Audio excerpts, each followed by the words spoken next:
Após as férias, as merecidas férias do Bruno Freitas, ele está de volta com o quadro Ponto de Vista, comentando os fatos mais relevantes aqui de Itaúna. Bruno, seja muito bem-vindo. Muito obrigado, prazer estar aqui de volta com vocês.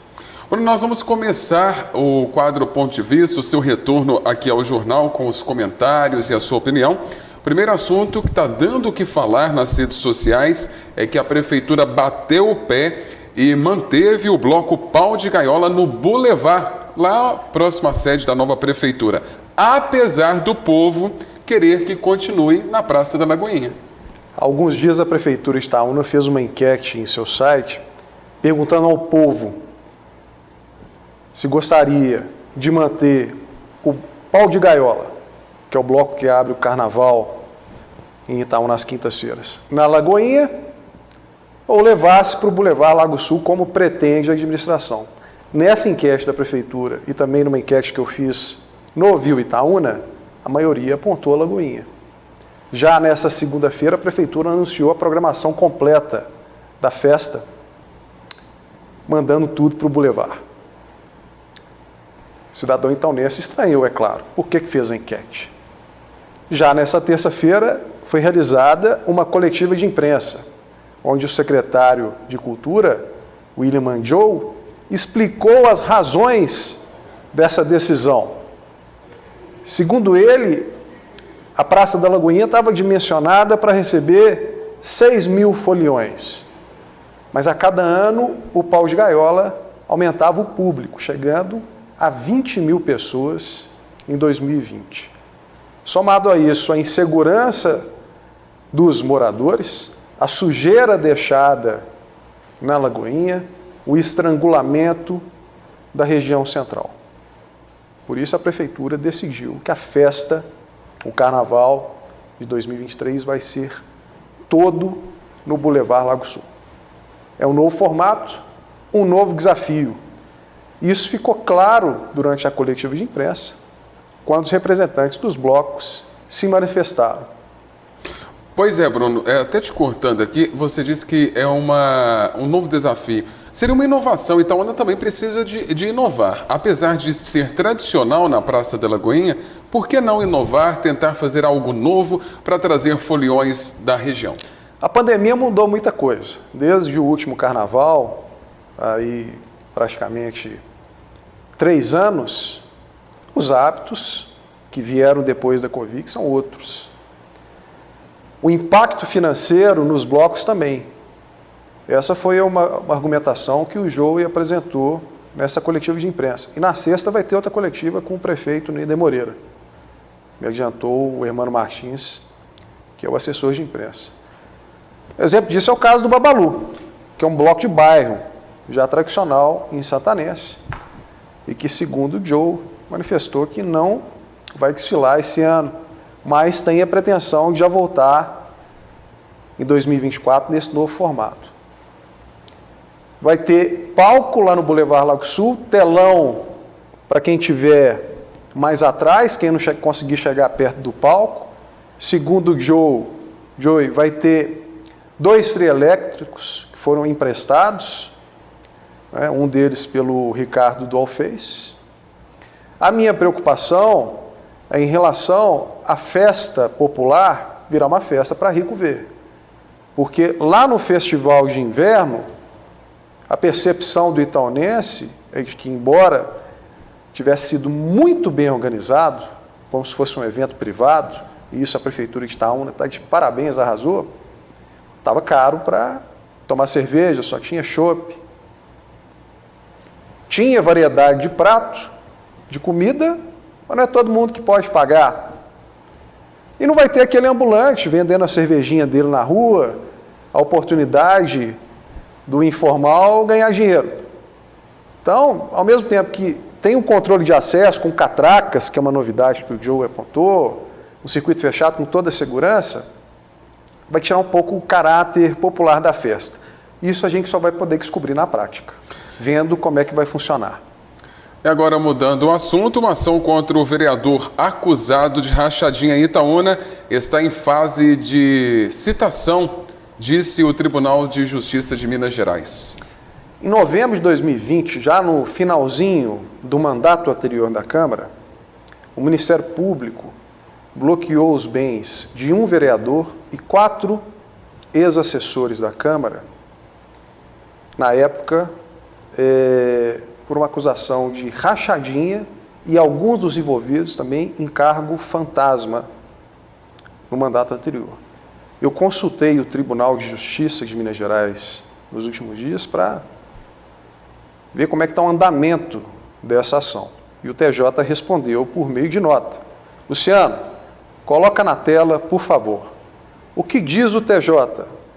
De acordo com o órgão, o processo que tramita em segredo de justiça está na fase de citação e os réus ainda não apresentaram defesa.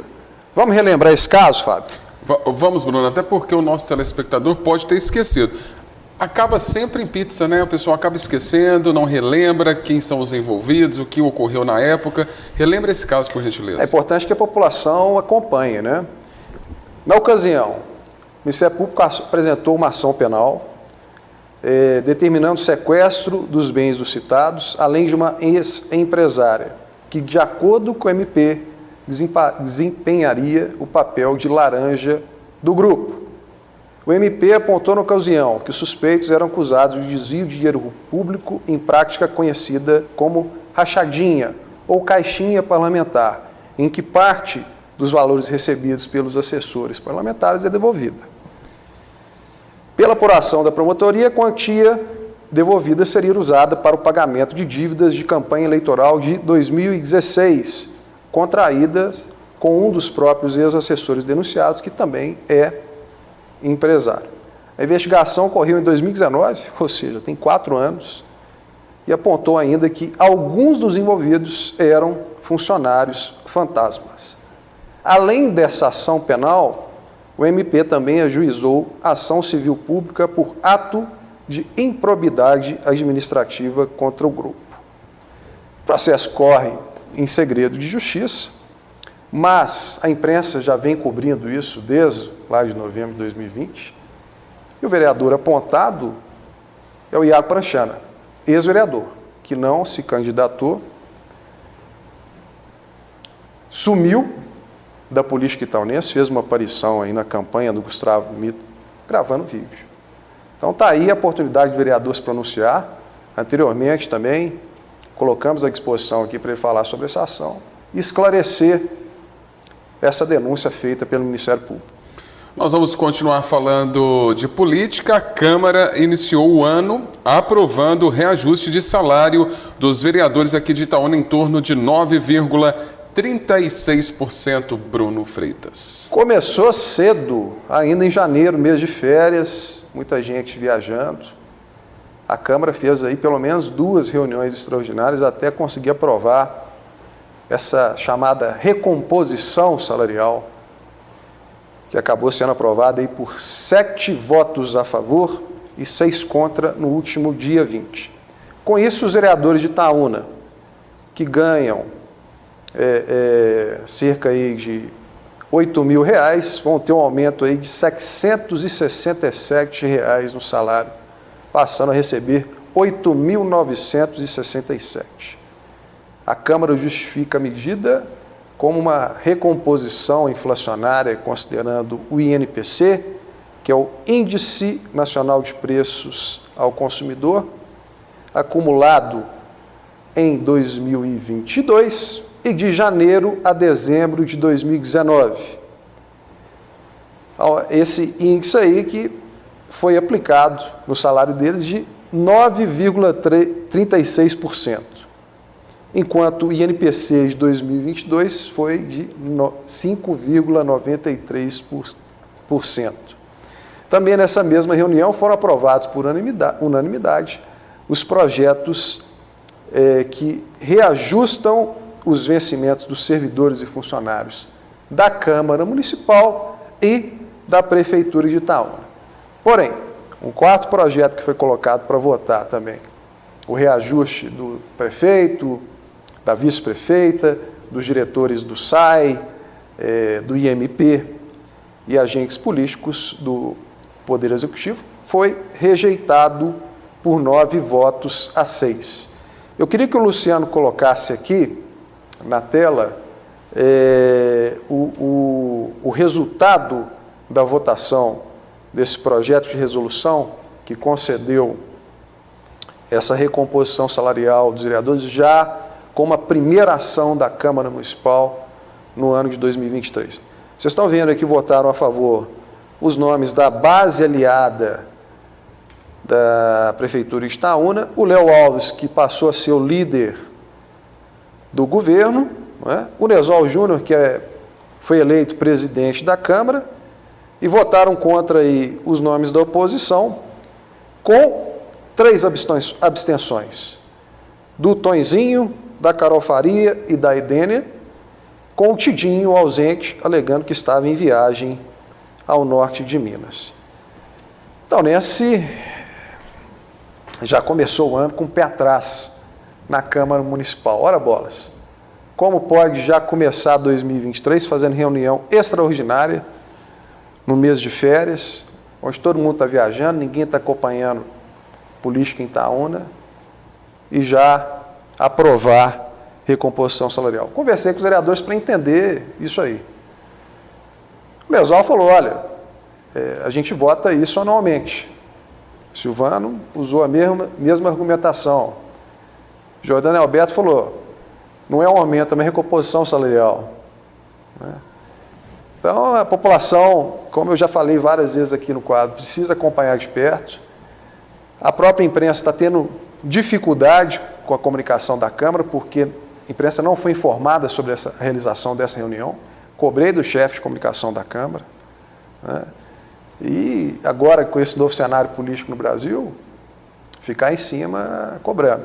A gente já vê uma mobilização tanto da esquerda em Itaúna, com a eleição da deputada estadual Lohana França, como também uma mobilização da direita, já procurando o Eduardo Azevedo como representante para trazer recursos de Itaúna. Ambos os dois ex-vereadores de Divinópolis, que agora passam a ser representantes da região centro-oeste de Minas na Assembleia Legislativa. Então a gente espera que com uma atuação das militâncias mais efetiva, a gente possa ter uma cobrança de resultados dos vereadores da Câmara, porque eles estão ali para legislar em prol da cidade. Eu poderia listar aqui umas 30 demandas prioritárias para Itaúna, que você, telespectador, você está cansado de saber, que a gente sempre fala aqui e é tema todo dia da cidade. Mas isso está sendo trabalhado? Não. Deveria ser prioridade? Naturalmente. Então, as militâncias agora também têm uma chance de estabelecer um protagonismo junto à Câmara Municipal e cobrar mais proatividade para a Câmara já não começar o ano pensando só no próprio umbigo.